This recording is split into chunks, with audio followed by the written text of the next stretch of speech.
היי, נעים מאוד, אני פטריק זילברמן, אני שף פרטי, אני נולדתי וגדלתי בפרו, על הריחות בטעמים שהיו שם, גם במטבח שלי.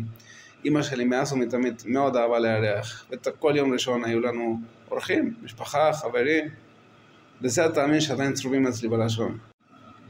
את יודעת שפרו נבחרה ליעד קולינרי מספר 1 בעולם לשנת 2021?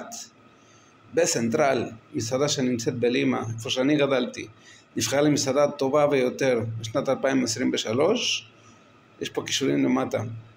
אותי זה בכלל לא הפתיע, אני מכיר את הדגים הטריים שאוכלים שם, אני מכיר את היצירתיות שיש, מגוון התפוחי האדמה שגדלים שם, מבחינתי לקח להם זמן להבין את זה. אז בגיל 20 אני עליתי לארץ והתחלתי לעבוד במסעדות, וגיליתי כמה בעיות. קודם כל אין פה מסעדה פרואנית, אם את מאוד אוהבת את המסעדות פרואניות, את האוכל הפרואני, אז אין לך לאן ללכת, אין מסעדות פרואניות. דבר שני, את רוצה לחגוג יום הולדת לבעלך, אז תנסי למצוא מקום ל30 איש במסעדה. יהיה לך מאוד קשה למצוא. גם אם תמצאי, הם יגבילו אותך לשעה וחצי, שעתיים, כי זה לגיטימי, מסעדה צריכה להרוויח. בנוסף לזה, מסעדות יש להם גבול הגמישות שהם יכולים להתגמש, יש שפים שלא מוכנים לעשות מהמנות שלהם. במשפחה שלך יש כאלה שהם טבעונים, יש כאלה שהם צמחונים, יש כאלה שלא אוכלים כוסברה, הרבה דברים, הרבה התאמות שצריך לעשות. במסעדות לא תמיד יודעות לעשות את ההתאמות האלה. והייתי גם באירועים משפחתיים כאלה, שכל אחד מביא משהו. זה לא באמת מכבד את היום הולדת של בעלך, אז אפשר לחשוב על פתרונות אחרים. יש גם את יכולה לבשל את כל הדברים, להשקיע את זמנך, לעשות קניות ולעשות בישולים.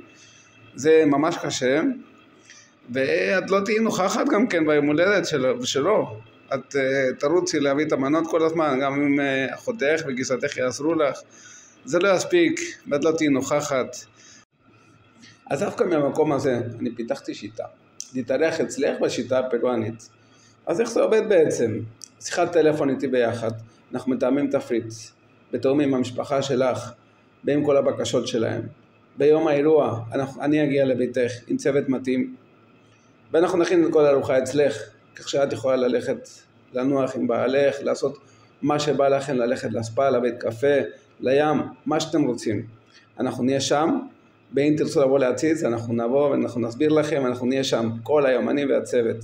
כשהולכים יגיעו, אנחנו נפנק אתכם בפיסקו סאואר, ואנחנו נמסוג לכם יינות לאורך כל הערב, ואתם תשבו לאכול, אנחנו נערוך שולחן, אנחנו נמסוג לכם סביצ'ה, ויהיה לכם ארוחת טעימות מהממת, בדיוק כמו שאתם בוחרים. בזה יגרום לבעלך להרגיש מלך, כי תהיי נוכחת לאורך כל הערב ותתנו להרגיש מלך. בסוף אתם גם תמתיקו עם קינוחים פרואנים, אני אכין לכם צ'ורוס ואני אכין לכם עוד דברים מתוקים. בזמן הזה הצוות שלי ינקה את המטבח, כך שכל מה שנשאר לך זה רק לפנות לי קצת מקום במקרר ברגע שאנחנו מגיעים. וזהו, ואת יכולה ללכת לנוח. אז מה את אומרת? הלכת לדבר איתי ואנחנו ניתן תפריט ביחד ליום הולדת של בעלך, בלך שנסגור תאריך, תחצי על הקישור פה למטה, תשאירי פרטים ואנחנו נחזור אלייך בהקדם.